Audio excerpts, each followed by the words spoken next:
Have you ever worried that you might be the cool kid? You wear the latest fashions on top of all the trends. Or have you ever worried you were too much in the mainstream? Always so generic, more normal than your friends. Well, we've devised a test to put to rest your fears. There's no need to panic if you lend us your ears.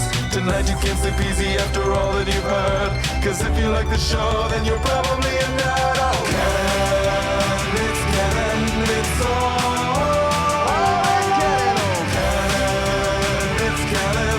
Tyler, Phil, and Boris. So Canon, it's Canon, it's all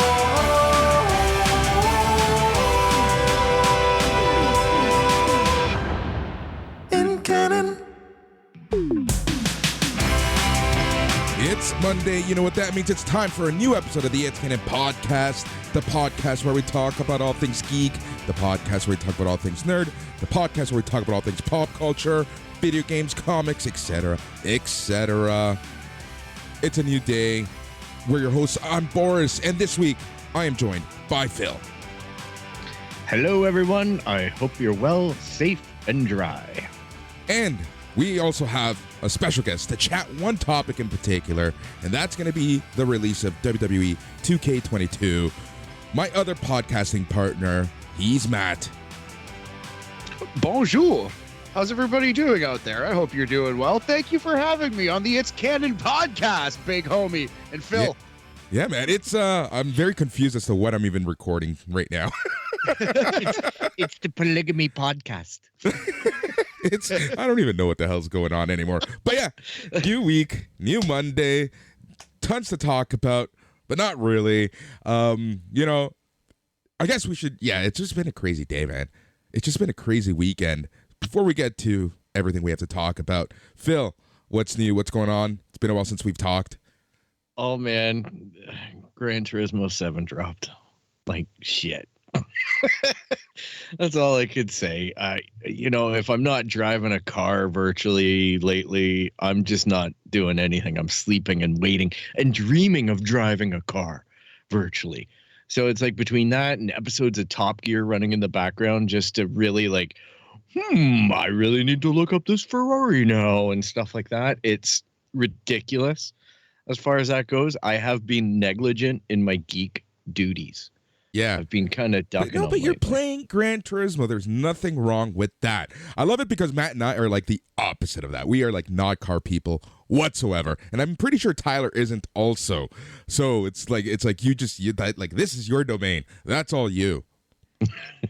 And it's crazy too, because I went out and I bought, for me, what's an extremely silly purchase in a force feedback steering wheel and a force feedback shifter last night and force feedback pedals.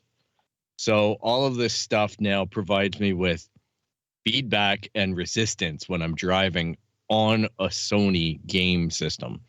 So that's being a little bit wild because I've been trying out like Grid Legends, which I completely wiped that clean in a weekend, and Dirt 5, and now Gran Turismo 7. The PlayStation's probably not the strongest for driving sims, especially like my heart goes with Forza, but I'm just so used to using the controller on Forza. And I gotta say, with Gran Turismo 7, it is a tough one because, man, the haptic feedback.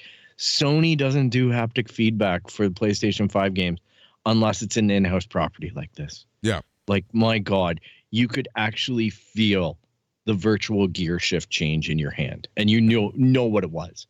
That's crazy. Question about the steering wheel and all that. So you bought it just for PlayStation. You sent me a couple pictures of them over the weekend. Obviously, very clearly PlayStation. PlayStation. It's dedicated. Branded. That's the word. Branded. All right. Are there universal ones where you can use for both systems? No, but funny you should ask. I was researching this just last night, and you can get little converter boxes. So what happens is there's a little box that sits on the outside, and you plug the controller of the system you want to emulate into the box, And what this box does is it acts like a mux between a Xbox steering wheel to a PlayStation controller. It remaps the button assignments of the controller into the steering wheel, and the analog stick would be the turning circumference and everything.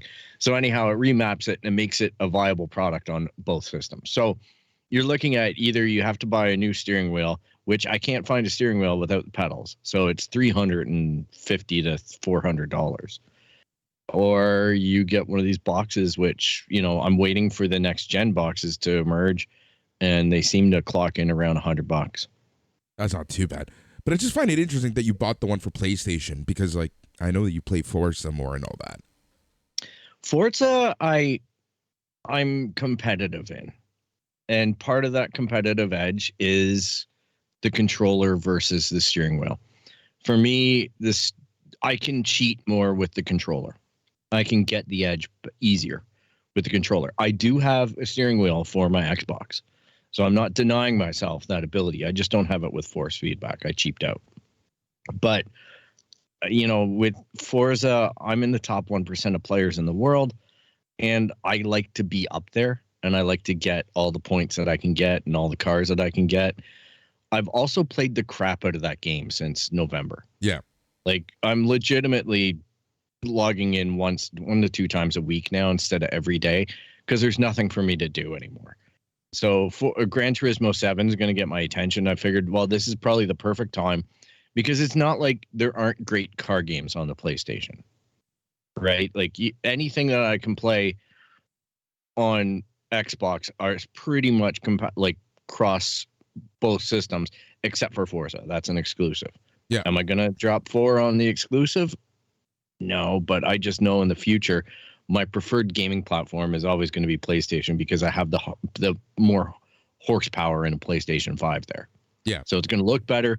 It's going to be a better frames per second. All these things are important when driving. Exactly. Because you're still using an Xbox S. You still haven't been able to find an X. Well, yeah. And I think that I just get the feeling, and I know we talk about it a lot on the show, but I just get the feeling that Microsoft are still trying to figure out exactly what's going on with their platforms. They seem to be putting a lot into the cloud gaming and Game Pass. They seem to be like, I don't know, like they've, you know, something that we can talk about later on is how they're screwing up Halo. Like the multiplayer, the co-op is delayed again. And people are complaining about the free multiplayer. Like they split this game into 2 parts and they're not doing any of it right. So it's kind of like that with their platform right now. There's a lot of S's out there, but all the developers are complaining about the S is too hard to program for. Yeah, so, well, you're trying to program a new generation game with new generation APIs and all the dev stuff, but the power of kind of like a half generation above an Xbox 360. It's an Xbox 360 with an SSD. Yeah. Or not a 360, but an Xbox One. One, yeah. With an SSD. So Yeah. I don't have wait times. My buddy plays the same games on his One S and my Series S, and I'm like, I'm just faster. I still get frame rate slows. I still get, you know, pop-ins, all the stuff that you get and expect on a previous generation console, you're still getting on this console. It's not a behemoth. But yes, I will be upgrading to the X when I can. But, you know, Game Pass is a big difference. And now Spartacus for PlayStation is apparently coming out sooner than later. And that's going to be their answer to Game Pass. So we're going to see, like, this is going to get fun for all gamers because they're competing. Yep, exactly. And we win. Yeah, at the end of the day, you know, competition is competition. Competition, only one person wins. And it typically is the consumer, right? Like, it makes everyone raise their bar. Matt, how was your weekend? Oh, pretty good, man. There was a big wrestling show yesterday, so we had a couple beers and watched that. And yeah, my roommate has been playing Elden Ring, so I've been observing that. I played for a couple hours, but I'm terrible. I'm talking terrible. The first thing I did was like I get out of the training ground and I see this island, so I was like, oh, I'll just go swim over to this island. Do. That was a mistake. Just instantly, you died as soon as I touched water, so that was fun. And then I found this beautiful meadow. I was gonna go over there. And it was tough getting there, but I did end up there. As soon as I get there, a dragon lands, and I can tell you how that went. So, yeah. So no, it's very, very tough. Like I've never played like a Souls game before, as it were. So I am a complete noob. That's the funniest part is you have no idea what you're getting yourself into, right? Yeah. But like I was the same way with Skyrim, and I came to Skyrim late. I only played it for the first time like 3 or 4 years ago, but I loved it. I busted it out again because I just bought it on the Switch because it was on sale, and it's so dope. I love Skyrim, but yeah, this is significantly harder than Skyrim is. Oh yeah, it's a completely different beast too. It's a hell of a game. Have you played it, Phil? I have not, because I know that that's throwing good money after bad for me. Like I'm literally I work with a younger gentleman at my day job, and he loves the Dark Souls games. Like he talks me up about them all the time. So I went out a couple years ago and I bought all 3 Dark Souls games on the PlayStation 4, I believe. And I loaded up the first 2 and I couldn't even get out of the tutorial. And I'm like, forget it. Number 3 is still in the box. I don't care. Yep. Yeah. Fuck this series. Yeah, it kind of sounds like one of our podcasting partners in Joe Aguinaldo, Matt. Like he loves those series, but he's like, I fucking suck, but I love them. Yeah. Yeah, I'm definitely god awful. I don't know how much I'd like. It would be awesome to get good, like sick at that game and know what you're doing and actually be able to traverse the universe. But that might be like, that might be a bridge too far for me. We'll see. I might just be sinking time into WWE 2K22 instead, Boris. Exactly. Perfect segue. March 11th, 2022. Early access March 8th, 2022. In a few hours of recording, 2K Sports, WWE 2K22. Apparently, Matt and Phil, it hits different. Yeah, that's what they've been saying. That's what they want us to believe, Boris. And it might end up being the last WWE 2K game. They might be switching to EA. A little bit of rumblings out there on the internets today. Yeah, I was seeing that earlier. So apparently this EA deal has been in the works, or at least not a deal. They've been in discussions. They've been negotiating something for a few years. They re-upped with 2K back in 2016. Then no one really knew how long the contract was for. Seemed it was going to be for 6 years. After the abysmal release of WWE 2K20, and then the abysmal reception to no one except 2K's and WWE surprise to WWE Battlegrounds, the relationship is pretty sour right now.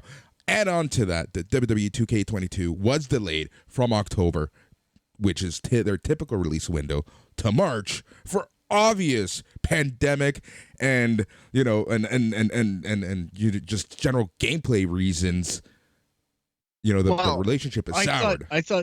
I thought the delay was mostly centered around the fact that WWE almost cleansed its entire lineup of wrestlers. Well, that had put into the video game. That actually is a huge factor.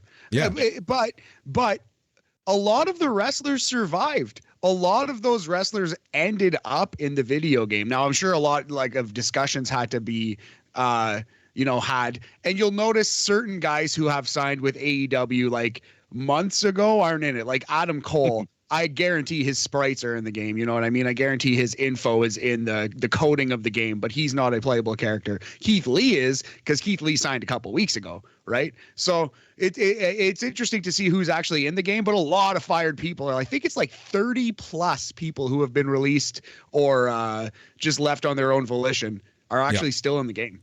Exactly. So going back to the EA talk, so WWE is talking to EA, and I think a lot comes down to how this game is going to be received. Absolutely. I'm worried, though, that what I actually think is going to happen is people are going to like this game. It seems like this game is going to be, well, for sure, it's a huge improvement on 2K20, but it seems like it's going to be a pretty good game, the best wrestling game in a while, and I think it's not going to matter because EA and WWE are two like conglomerates, two humongous corporations. I just feel like that's a match made in hell / heaven. You know what I mean? That just seems like it's gonna happen. Can you imagine the fucking loot boxes in that game? Oh my God. WWE is a loot box. The whole company is a loot box. So it's so funny. EA Sports, perfect. Like I said, match made in hell, man. But yeah, no, I could see that happening for sure. And I think it's going to make the games worse. Like UFC 4, I hated that game. And like it was worse than UFC 3, which arguably was worse than 1 or 2. You know what I mean? These games are getting worse. Like Madden is unplayable. I used to love the Madden games, but I actually can't play them anymore. They just frustrate me. I don't even buy them. So, nah. Well, that's how we feel about FIFA, like Phil and I, right? Like I bought, I think 2 years ago when it was on sale for like $30. And that's it. I just can't anymore. Like it just, the whole loot box system, the whole, you have to pay more to actually have fun type of thing just gets to me. With FIFA, I just bought it, the 22, because it was on a deep discount sale on my Xbox. But, that game's gotten better in the sense that there's no more mini games. It's just play. But I don't play that whole avenue of loot box crap or packs or any of that. I know that there's a lot of people who do, and it's fantasy football extreme. But I just want my lineup on my teams, and I just want to go play my game and be done with it because it's a 5-minute escape for me. That's all it is. It's like 5 minutes of gaming, done. Okay, I got my footy out of me, done. But I can see a bigger investment for you guys with the WWE stuff. My only fear is what kind of monetization strategy 2K are going to come up with in this.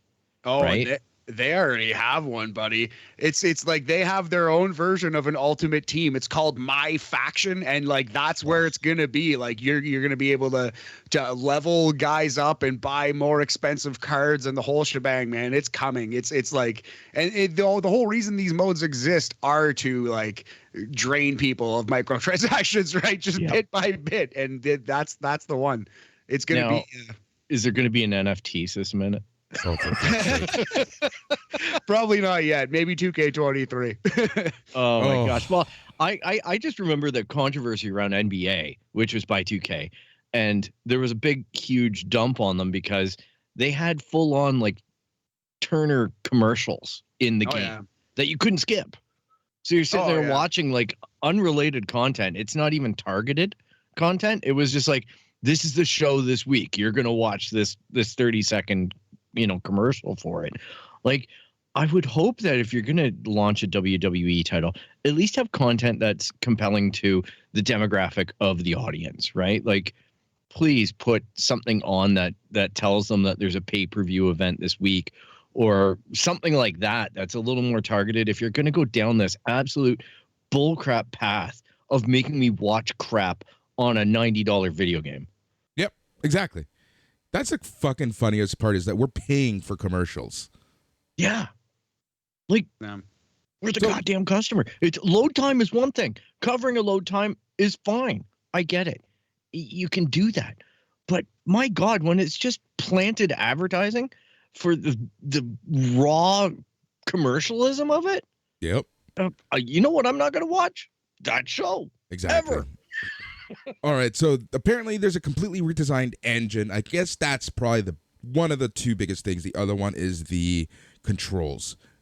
Over the past few years, the WWE 2K games have kind of taken away that arcade feel. It's been more about combos, harder controls, mini games for pins, mini games for reversals, and whatnot. And that's kind of been one of those things that a lot of people have complained about. But apparently the gameplay engine has been completely overhauled. And people in early reviews, which the embargo was raised today, March 7th, people are really liking the controls. They're saying they're quite easy to pick up, and the reversals are a lot easier. No mini games for pins. It's back to button mashing. So, the early talk and chatter about the actual engine and controls and graphics have been, pretty positive. Nice, man. Yeah, I'm very glad to hear that. I know they did try to dumb it down's the wrong word, but just make it less clunky, less complicated. And they definitely tried to streamline the controls and make it so you can pick it up and play, right? I remember trying to play this game with like people who don't play video games at all, and it was like impossible. You know what I mean? Like trying to play this with like a couple friends or like a lady friend or something. It's like literally impossible to play the old ones with someone who doesn't have at least a basic familiarity with video games, right? So I hope they did kind of dumb it down a shade. I would be, yeah, I'm excited to try it, man. I pre-ordered this game. Mostly for work purposes, though, because I need to crank out a list before it actually releases to the public. But I'm actually excited. I'm like going to stay up. I have nothing to do tomorrow. I'm off, so I'm going to stay up. I'm going to play it at midnight, and we're going to see, you know, how it is. But I actually think, by all accounts, they've done a pretty good job. I won't know it until it's in my hands, though, right? Exactly. So we talked about my faction mode. My faction mode is the collectible card game. That's where monetization really comes down the comes down the rung. You have the My Rise. It's the career mode. So this has kind of been you have a male and a female storyline. Lets you play across the 3 brands: NXT, Raw, and SmackDown. Man, I wonder what NXT sets they have. Anyways, so you'll be able to play in over 1,000 playable matches, 9 unique arenas, voiceovers from 30 superstars across 50 hours of playtime. That's My Rise, or their career mode. You have WWE Universe mode, offering players the ability to fully customize their experience. So this is kind of like more, you know, one-on-one playing. And then you have the huge creation suite. One thing that is getting some negative reviews, and I would love to hear your thoughts on this after you've played this, and that is on the WWE 2K showcase. So it features the most iconic matches and moments of Rey Mysterio's career. What people are saying is that, you know, obviously you got to if you're going to face people who are playable characters, so you have your Eddie Guerreros, so that's, you know, something in his WCW career. But then there's people like Kurt Angle who aren't in the game, right? There's people who might not be around or in good terms with WWE, so they're not in the game. So apparently the showcase kind of skips a good portion of Rey Mysterio's biggest actual WWE moments. Yeah, that's lame. Like, if you were to properly do it, you'd have like Juventud Guerrera and Psychosis and all these guys, and like maybe even like a Triple A match or two, right? But like, yeah, I can understand why they're kind of just using who is available, who's already on the game, but it does lead to like a weird showcase because it's not his actually best moments. It's like a random SummerSlam match against Dolph Ziggler or something, right? So exactly, they say, you know, his big, like the actual best moment is, and one of his most historic is, you obviously have WCW Halloween Havoc match with Eddie Guerrero, right? Like that's in there. But outside of that, basically outside of from 97 until 2006, 2007, there's not much.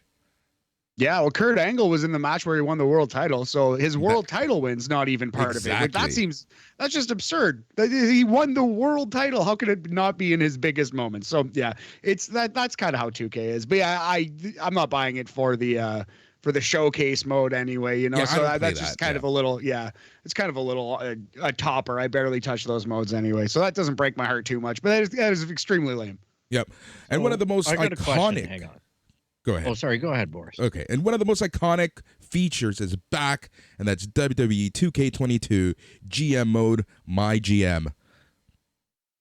Yeah, this one there's been some talk. I thought you were going to say people were disappointed about this because there are a few restrictions that are weird on this. I actually wonder if they could be patched out. For example, apparently there's no mid-card titles. Like you can't have like the Intercontinental title, and there's no like multi-person matches. So you can't have like a triple threat or fatal four-way. So, and also there's a cap of 15 weeks, 20 weeks, or 50 weeks, I think it is. I forget. But like old GM modes, once they ended, you can just continue them forever and just kind of bring in new wrestlers that you created or whatever. These ones have a hard stop apparently at 50. So yeah, people are kind of upset with GM mode already, which is kind of funny because they haven't played it yet. Yep, exactly. Video game people upset for nothing? No. Video game people rage also on the internet? Wrestling fans. Yes, and wrestling fans. Oh my gosh. Well, I just can't wait to see the memes coming out whenever they start hitting about people floating in the air. Yeah. At about 12:05 a.m. tomorrow morning. That's when they're gonna, and half of them from Matt. Yeah. It's gonna be hilarious. It's gonna be Craig Part 2. You know, the Halo Infinite guy that was like, "You haven't done on anything at all. There's going to be so many people comparing it if there's any glitches. Or you know what'll be great? If it's like your preview copies all work great, then there's a day one patch on the big release that just mucks it all up. Could totally see it too. I 100,000% could see that. Yeah, I'm interested to kind of see like what patch is going to be available. If the day one patch is available tonight or Friday. There'll probably be two. With Gran Turismo 7, even though it was only a one release date, it's patched twice already. It patched once in the middle of last week. So I would gamble there's going to be a pre-release patch, and I would gamble there's going to be a day one patch for anything that they find and they're rushing to fix before it releases officially. Yeah. Yeah, and 2K will drop a patch on you too. Like I've had NBA for a couple months because I also got it on sale. And the other day they put like a 20 gig patch down. I was just like, Jesus Christ, NBA. Like, and you have to clear so much space to download the thing. You need to clear like double the amount of space basically for some reason. It's just yeah, because it compresses download and then it unpacks, so it's like twice as much space. Exactly. It's just a pain in the ass. So you know what's awesome though? I will say this. Boris will roll his eyes, but one of the best things ever about cloud gaming, because like Stadia does this, and I think they do have NBA. But the one that really stood out for me was Cyberpunk, because it was just like you're just there 1 minute with one title screen and then a new title screen starts up and it's like, oh, the server got updated for the new release patch 1.5. And it's just like done. Like all I have to do is play it now. And there's no downloading. There's no waiting. It's pretty hilarious on cloud gaming platforms on these games. And 2K have dabbled with Stadia quite a bit. Yeah. This game will not be available for Stadia. It's available on Windows, PlayStation 5, Xbox Series X, Xbox One, and PlayStation 4. Yeah, that relationship deteriorated. Yep. What edition did you end up getting, Matt? I got the deluxe one just so I can get it 3 days early so I can crank out the thing. It was way too expensive and I hate myself for it. But you got to spend money to make money, Boris, as they say. It was an investment in myself. That's what I'm telling myself. You're going to enjoy it. Rolled your eyes as you said that. You can't even convince yourself. No, but you are right, Phil. At the end of the day, I am going to enjoy it. I am, it's fine. Treat yourself, as they say. But it is also necessary for myself to do like this job that I have for Operation Sports. So. Yep, exactly. Good. Yeah, I'm still hoping I can get a code from Slam to do their review. True. Yeah, that would be a good get for sure. Yeah, because the codes actually didn't come out till yesterday. So.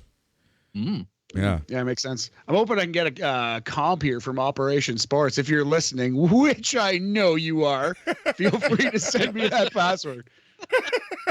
I love how we both. These two guys need some swag, everybody. Apparently, I'm burning disposable income. Well, you are there, money bags, not waiting on or waiting for gas price to go up just so you don't have to wait in line.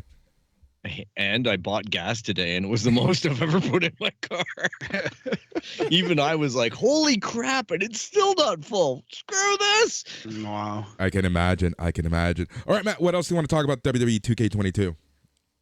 No, I don't know. I think we covered most of it. I'm excited. Maybe I can come back on in a week or two and actually having played it, let you know. And Boris, we should Twitch a couple games, stream a couple games. Get in maybe some SNME radio peeps. I'll kick your ass any time of day. SNME. Yes. I've been told again that anytime we say SNME a little too fast, sounds a little bit like SNM. Oh, yeah.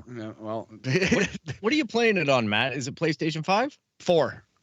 Okay, good stuff.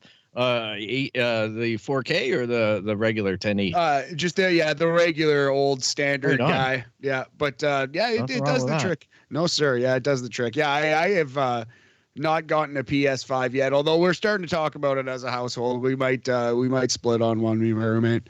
Yep. Yeah.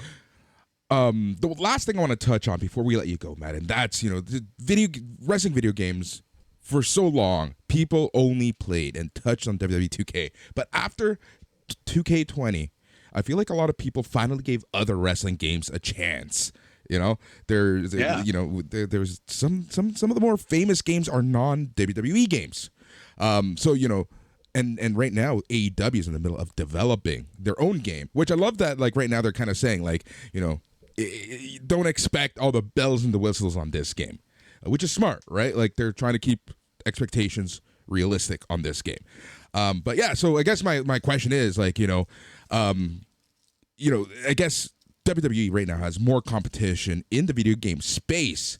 So going back to our previous discussion about 2K versus EA, where do you see the future of WWE games? I think they're going to go to EA just because money talks, man. And I'm scared. I'm scared for it because I do think, and I haven't played it yet, but it does seem like this game is a huge step in the right direction. And I was hoping we would just continue down this path. But this news it has given me pause, man. It's scary. I don't want WWE aligned with EA Sports. Those games are going to be terrible. They ruined UFC. They ruined Madden. It's just brutal. So yeah, it's bad news, and I'm worried. Yep, even they're talking about exiting their contract with FIFA. They've lost the exclusivity on Star Wars. Like, EA are in a very compromised position on almost all of their franchises. And I do agree they're going to be looking for, something to go alongside their Maddens, right? Like, if FIFA is no longer banging out the cash and they're not getting the FIFA name on it, they're going to be making it some other football game. That means that there's a lot of room to put a WWE in and try to bank that, right? Like, to try and ride that beast and get an audience back, because they're getting killed on their Battlefront front and everything like that compared to COD, right? It's an interesting strategic position that they're in. So, especially when you consider, like, one of the complaints that apparently WWE has, and this is all, rumor and innuendo, is that WWE feels that 2K hasn't put the budget towards these games anymore. Right. So that's one of their complaints. So if that's one of their complaints, and you have EA, like you said, looking for that new golden goose, it might be a match made in heaven.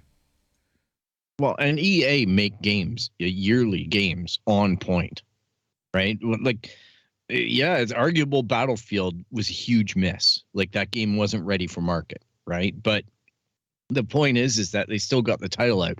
And from the sounds of the way WWE work, they'd rather have the title out and get it better afterwards than miss a window completely and stay with the integrity of the game, right? That's definitely what happened with 2K20. But I feel like that's why the developers of 2K22 so adamantly did not want to make the same mistakes. And WWE as a company doesn't give a shit. They just want to crank out the game and get the money. It's money, right? Yep. It's all about the print and press. Yep, exactly. All right, Matt, thank you so much. We'll talk to you in a couple of weeks once you've played this game. We'll chat about like 20,000 times more this week. As you can check out all of our other podcasts at Sunday Night's Main Event. That's at snmeradio.com. Thanks so much, Matt. Thank you very much for having me, fellas. Enjoy the rest of your day. And before you go, one last thing. Where can we find your other work? Oh, yes. Yeah. Check me out at operationsports.com. Sometimes I write articles also on the Operation Sports YouTube page about a couple times a month. Do some kind of list, usually a top 5, or we'll react to something in the video game world. They just have some fun with it, but we're doing some good stuff on Operation Sports. Lots of great coverage about WWE 2K. We got Brian Mazik, who also writes for Forbes. You might have seen him around the internet. He's the hardest working man in sports and gaming, as he calls himself, and he lives up to the moniker. So yeah, man, doing good things over there. operationsports.com. Thank you for asking, Boris. Thank you so much, Matt, and we'll chat in a little bit. See you later, fellas. That was very cool of Matt to come on. Always love chatting with Matt, especially when we get to talk about other stuff outside of wrestling. It's kind of like you when you came on my BAM weekly podcast. That's BAMSportsEntertainment.com. And Phil, you and I were chatting the MLS season so far. Yeah, but it's kind of cheating, man. He came on to talk about a wrestling video game, but that's pretty awesome. Yes, it's a good time being on your show. And for those of you who might be interested, you can check it out because there's a good little story about the history of Boris and myself as we took part in all the craziness that is Toronto FC. Yep. All right, a couple other things that we're going to talk about. We're going to be focusing on the video game industry, and then we're going to be, I guess I'm going to be giving more of my initial thoughts. I'm going to try to keep it spoiler-free on the Batman. That's how we're going to end the show. But before that, Phil, sorry, I almost called you Matt. Phil, you sent to me a news item that was very, very interesting. Couple news items over the past few days, and it all involves Muppets. Yeah, well, we've had two big announcements. I guess one of them unofficial, but it became official rather quickly. And that was, it was speculated last year that there was going to be a collectible minifig series in Lego of the Muppets. Now, there's also speculation that there could be an additional Sesame Street set coming out this year or maybe next, because there are a couple spots where it can be expanded, as fans will know, which means that there's a possibility of those characters becoming minifigs as well, like the Count possibly, or others. It's Sesame Street. There's a billion. But they've got a 12 minifigure set coming out. It's leaked all the pictures of the Muppets. And, you've got all your classics. You got Beaker, Bunsen. You got Kermit, Piggy, Gonzo, Fonzie, Rolf. You've got some Janice from Electric Mayhem, which I find quite interesting, as well as Animal and and Waldorf and Statler as well. Like it looks to be a really cool set, and I'm looking forward to getting multiples of each of these and like doing up my little street set of townhouses and whatnot with these absurd scenarios involving Muppets now, because I'm pretty sure Statler and Waldorf have some kind of relationship outside of the little pod that they sit in and criticize everything from. I think that they live very comfortable lives in colorful townhouses and walk around in their slippers and whatnot. But anyhow, that's one thing that got leaked on the internet. And then today we've been talking about it on Twitter for quite a bit, about the idea that there is going to be an Electric Mayhem show. And this leaked out a few weeks ago, and today Disney Plus confirmed it, that it's coming soon. I don't know what that means, but we know that it is written by one of the Goldbergs, the guy who wrote the Goldberg show, and it's going to be a kind of attempt at a mockumentary involving Electric Mayhem on their creation of their first album, which they haven't done yet. So they've never made a full album. So this is going to be a lot of fun, I think, and I think it's going to lead to Lego sets with the Electric Mayhem, like a Dr. Teeth and other, Zoot and Floyd, so that you can get your Janice and your Animal into there from the collectible minifig sets. So I see a lot of marketing synergy happening. Yep. Talking Lego. I'm going to show you something because I didn't build it. I'll be 100% honest. My nephews built it. Mainly my older nephew, Alex. I know he's listening, and I know that if I said, I built this, he would text me saying, no, you didn't, you dumb fuck. He would text me. Yeah, exactly. Oh, boy. It's happening off screen, but I think I know what's going to happen. Yep, so here we go. Here it is. The Batman Lego Batmobile. It's actually a lot nicer. It's a good-looking model. Yeah, it's a lot nicer than I thought it was going to be. Considering that the Batmobile from the Batman is, a muscle car, there's a lot of curves, awkward curves that could be made awkward on a Lego set. They were able to really make this really nice. Oh, I have to tell you, Lego's really upping their game in terms of shaping and pieces. Like, I went into a local store at the end of February, and they had sets out early that weren't supposed to release until March 1st. And these were Star Wars sets, Boris. Dark Trooper versus Luke Star Wars sets. Did I buy the entire store's shelves worth of that? Yes, I did. And then the other thing that I picked up was a Lamborghini Countach Speed Series, which looks surprisingly like a Lamborghini Countach. It doesn't look like a Lego version of it. Yep. It looks like an actual model. So they're really getting the shape of these things down. And you're the benefactor of that, because there's a lot of custom parts that are being made in the Lego Speed Champions series. And they've expanded the size of the body for the Speed Champions. So a lot of the old road plates are really like tight now when you put one of these cars on it, because they've expanded them by 2 studs on each side. But it's made for better pieces that they're able to make.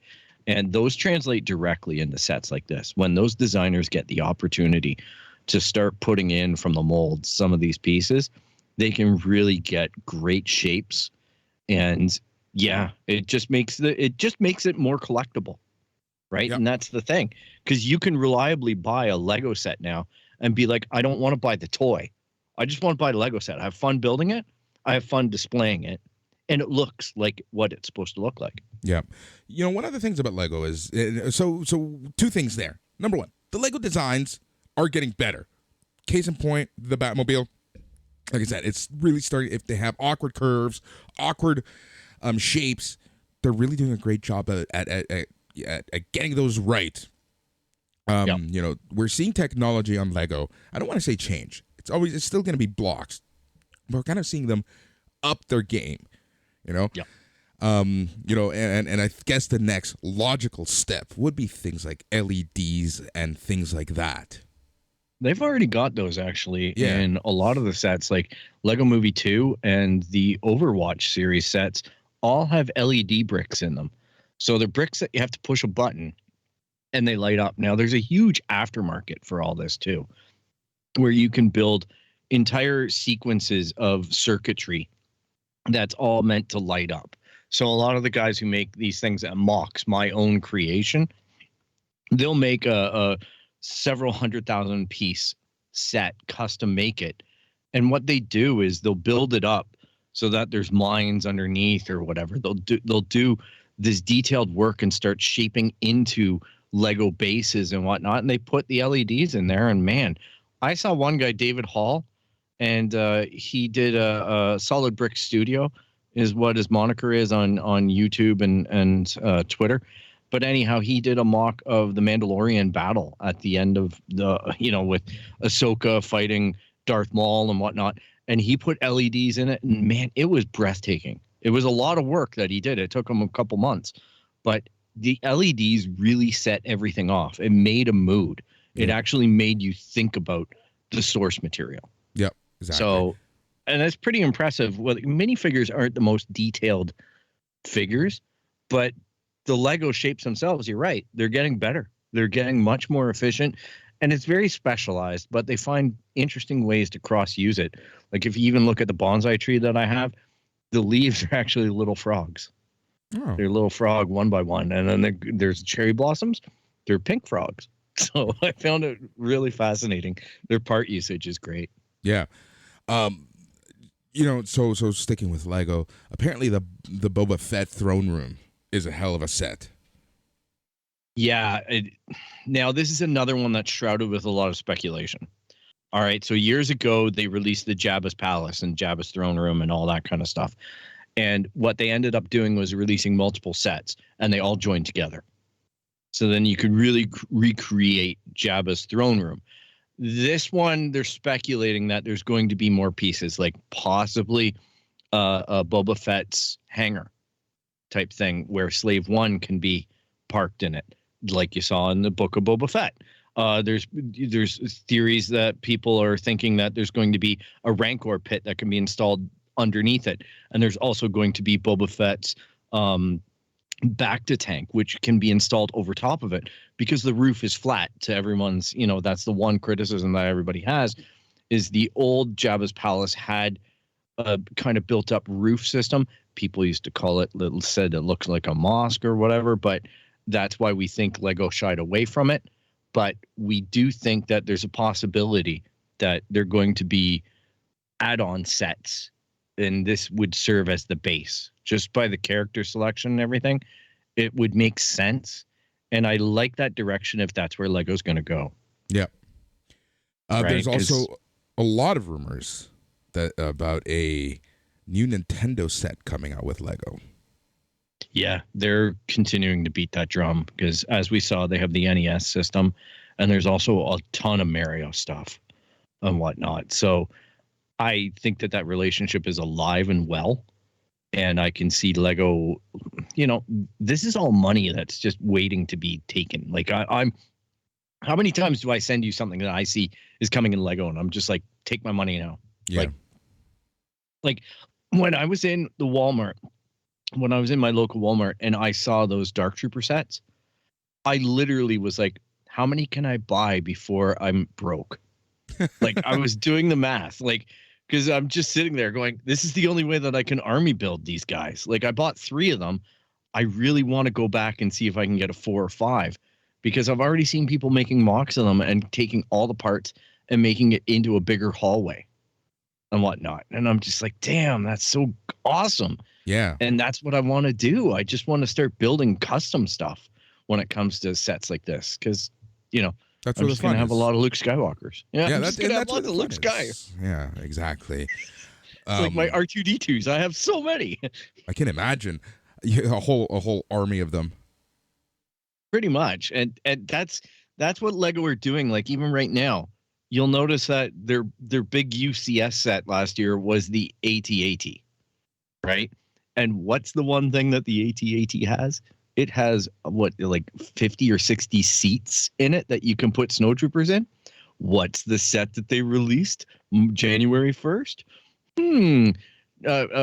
Armory, like packs of three snowtroopers and 1 scout trooper and a bike that fits in that set. So that set would cost you $800 to buy, but if you're going to troop it out, it's going to be $1,200. Yeah. For all the battle packs that you need to be able to buy to put it together.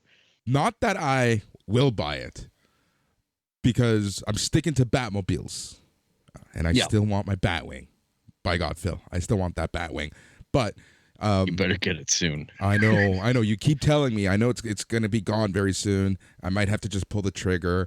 And also, I want the 1989 Batmobile, and obviously the 1989 Batwing. Anyways, the Batman Batcave set, that looks nice. Yep, they're going to be killing it with these properties. Like it's a great time to be a Batman fan. Like I watch Ashen Flash on YouTube. He's a Canadian kid out in Vancouver, I believe, and he does a lot of building and whatnot on his channel. And he is like right head over heels, nutty Batman right now, like full on out Batman. Today he was ranking I think all the Batmobiles like that you have him back there. He's got them all laid out and all the different Batmans. And he's got so many videos coming up where he's just like, which ones are the best Batmans? Which ones are the worst? Which set does what? And he's reviewing the even bigger sets, those Technic sets of the Batmobiles. Like, man. Those things are crazy expensive, but good. They ever look fine. Oh, no, they look amazing. They honestly look amazing, but it's just too much. It's just too much, man. All right. Those are multi-week builds from Old Man Phil. Yep. All right, one last thing before we go, and that is, sticking as we're chatting with the Batman, let's talk about the movie, actually. Huge opening weekend for the Batman, $128 million at the U.S. box office. Biggest domestic opening of the pandemic era. Second biggest, I should say, of the pandemic era. Not bad. Not bad at all. 128 domestic. Especially for a 3-hour movie. That's the thing. Like, to think about the ticket sales necessary and the timing and all the screen time and whatnot, like, theaters must be just celebrating in the streets right now that there's this high demand on a film like that, a property like that, especially after Spider-Man, even though, COVID stuff hit.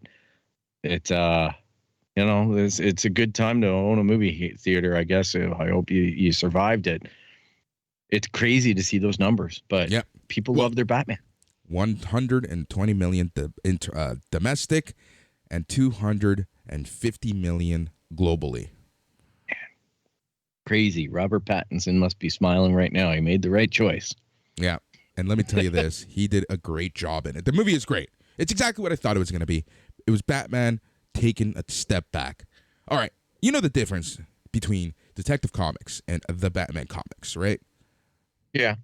So Detective Comics is more detective-y. It's less Bruce Wayne. It's more detective. It's more Batman. More mystery. More Batman. mystery, mystique, Sherlock Holmes-ish. It's him trying to figure out who done it. Versus the Batman, where it's a lot of Bruce Wayne, a lot of character progression, a lot of overall story, a lot of wackadoodle stuff. So DC is more grounded, more Sherlock Holmes, more mysterious, darker.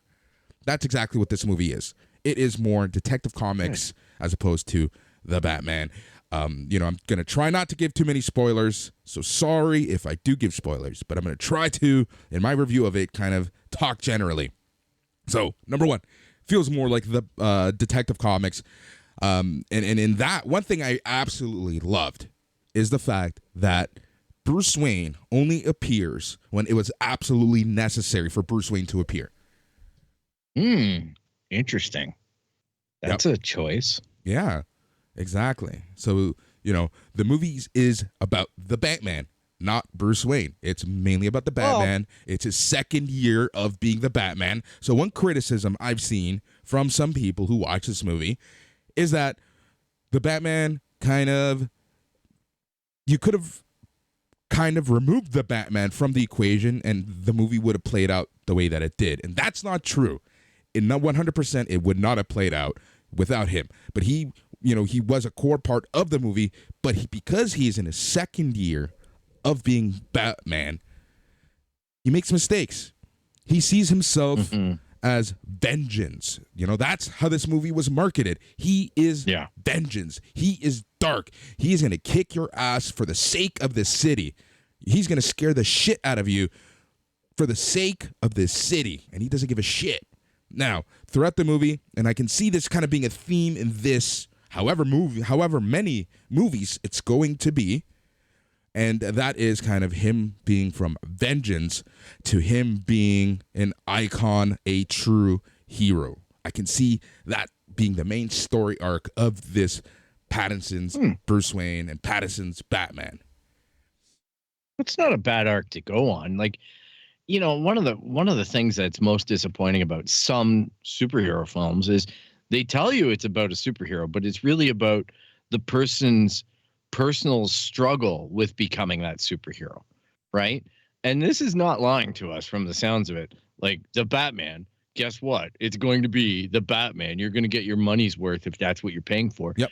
And like one of the lines is, "I am vengeance," right? Like, it's just hilarious that, these are the words that you're choosing to use, and they're words out of the trailer. Exactly. Right. And it's like that for a reason, right? The Christopher Nolan Batmans were very focused on Bruce Wayne. And like you said right now, his struggle about being Batman. And I feel like they made a very strong decision because I was just by the look, the feel, the grittiness, the down to earthness, a lot of people were going to make the Christopher Nolan comparisons, right? So they take that equation out by really focusing on the Batman. And how was Andy Serkis as Alfred?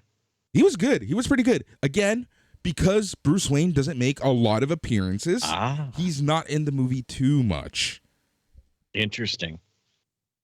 I think that this is the groundwork for a fascinating series of movies, however many they decide on.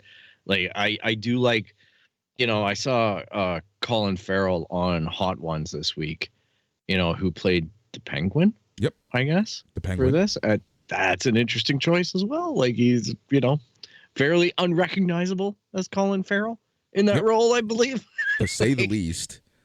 Oh my goodness. Like, it sounds like it's just an absolute joy as far as a movie buff watching some of the translations and some of these older characters like the Riddler and things like that. Because I'll be honest, like, the last time I really conceived of any of these bad guys, the Penguin was obviously what you made me suffer through with Danny DeVito. Yes. But previous to that, again, the 60s show. And then the Riddler, I can only remember from the 60s show and like the comic books or whatever else, Like, what about Jim Carrey's Riddler? I've chosen to forget that. Yeah, exactly. Case in point, this Riddler, man, what a performance. What a performance. What a fucking performance. This Riddler was amazing. Very Zodiac killer.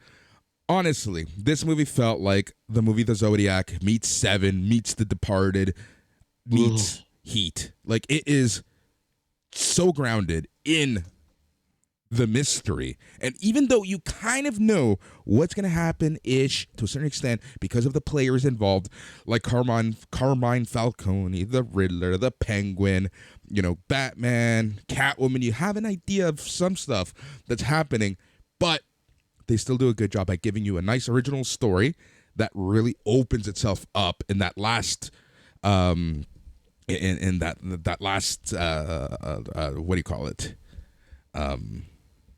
Play, the last the denouement. Yeah, exactly. The climax. Yes.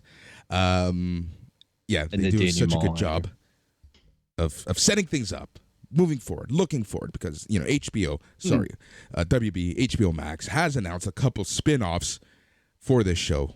Mainly, you're going to get a Penguin spin-off, and there's very good reasons for that. Then there was a lot of rumor of having a Gotham City Police Department, a GCPD show, but that has been nixed, or it evolved. It evolved into an Arkham series. Okay, well that sounds like. Hey, again, like we were talking about earlier about competition, right, between Sony and Xbox or whatever. But in this case, HBO Max especially has got my buy-in, especially after Peacemaker, right? What they accomplished there. This is a great place for fans to be in. Like, you can go over to the Marvel Universe on Disney Plus or whatever and enjoy that for what it is. But when you have a viable alternative, like a Peacemaker or maybe these shows, right? Like, I like that Warner Brothers is swinging for the fences right now, because they've got everything to lose if they don't. Yep. Right. And this is, yeah. And Warner Brothers, HBO, they're investing in both universes right now, right? And let me tell you, no other Justice League character can live in this universe. It is so down to earth, so focused, that no other Justice League member should ever be involved in this universe, in this Batman universe. But I like the fact that HBO and Warner Brothers are concentrating on both universes. You have the DC Extended Universe, or whatever the F that's going to look like. And then you have the Batman universe, the Matt Reeves universe, which is very dark, very twisted. And then some can say that, the third universe is whatever was built off of the Joker. Yeah. That's its own life, too. Yep. That's for sure. Now, I've got something that I just want to round out, because we never actually got the chance to talk about it, but we never talked about the last Peacemaker episode. Mm-hmm. And I just got to say, man, seeing the Justice League, or whatever they chose to be the Justice League, and that interaction in that show was absolutely hilarious to me. Well, like, I was not expecting that. What do we always say? And we even said about Hawkeye. Why doesn't Hawkeye just take a step back and call the other fucking Avengers to help him? Yeah, and they did this one. And I'm like, that's oh my God. The beauty of Peacemaker is that they completely go out of their way to have them show up after the fact, and Peacemaker is pissed as hell. Yep, you fuck fish, dude. That was amazing. That was amazing. Oh my God, that was awesome. And I gotta say, the cow was such an amalgamation of Grogu meets Jabba the Hutt. It had Grogu's eyes, but it was Jabba the Hutt in every other capacity. Yep. And I'm like, if that's not James Gunn having a little bit of a slight slap and tickle at Star Wars in such a fun way. I also loved when Diebeard gets down there and goes, not another Koji. Like, yeah. Because it's out of the first movie, like the Suicide Squad that James Gunn did. It just killed me that there was this consistency with these shows. And I don't know, like, as a fan, again, we talk about it a lot. It's a big payoff. It is an absolutely huge payoff to watch this stuff and to get rewarded like that and to get the payoffs. So kudos to James Gunn. Apparently, he's already counting down the days when he's finishing Guardians of Galaxy 3, and he's ending it, apparently. He's counting down the days to get back to doing more TV for HBO. and Peacemaker and whatever other projects that he's going to take on. Yep, because Peacemaker was extended to a second season, so that's fucking fantastic news. And James Gunn even said that Guardians of the Galaxy 3 is going to most likely be, at least for now, his last feature film. He really likes working in TV and the creative freedom he has working in TV and the extended stories he can tell of working in TV. Well, this is the great thing. Like, he did the Suicide Squad movie was fun, but it seemed to be gratuitously violent for the sake of it could be violent. But he really found his beat with the show, I think, because you had the humor, you had the gratuity of the absurdity of whatever he wanted to do, whether it be sex scenes, objects, characters, right, with Eagly and whatnot. And you get the platitudes that cross over to these other characters, like, having characters related to other characters in the canon universe and whatnot. So I just think that there's a lot of room to breathe as a creative, and he gets to work with his new fiance. Yep. So I think that's always going to be a bonus for a guy like James, because he seems to be rather smitten with Jennifer. So yeah, good for him. Good on him. Good for them. Yep. All right, so to 100%. Put a pin on the Batmobile, beautiful. Didn't like it at first. Probably the best scene in the movie. I would watch it in IMAX again just for that Batmobile scene. Interesting. I'm still out to lunch on it. I know your Lego model looks great, but every time I see it on the screen in the movie, I'm like, I don't know. Trust me. Trust me. That's how I felt until I saw it in the movie playing on the big screen. Okay. Vehicles can sometimes take on a personality of their own. Look at the Millennium Falcon. So, yeah, maybe this Batmobile has got the personality. It's got the legs to do it. So We'll see. So if I was going to have to rate this out of 5, I would have to rate this 4.75 out of 5. Whoa. Because to get a perfect 5 is half near impossible. And another question is, where does this rate? Comparing this to other Batman movies. I've been thinking about this all weekend. Bill, this might be a controversial call, but this might be the best Batman movie, even better than The Dark Knight. Whoa, better than The Dark Knight. That's some fighting words there. That is some. That was a pretty words. Solid. That's a pretty solid trilogy. Like, you can, man, any one of those 3 movies has some legs to it. So. Yep. As far as I'm concerned, as far as Batman, that was pretty darn spot on for me. But I'm so intrigued to see a good Batman show that isn't a comedy, right? Like, isn't a James or a Tim Burton comedy-esque take on it. And as well is, I guess, not The Dark Knight. You know what I mean? Like, The Dark Knight is... it's a form of Batman, but it's not the only form of Batman. This is the Batman. Yep. So I'm curious to see that embodiment on film. Yep. That's where I'm at. And I'm sticking to it, man. That's my opinion, and I am sticking to it. But you can tell us your opinion, Phil. Let them know how they can get a hold of us. You can track us down on our website at www.itscanonpodcast.com.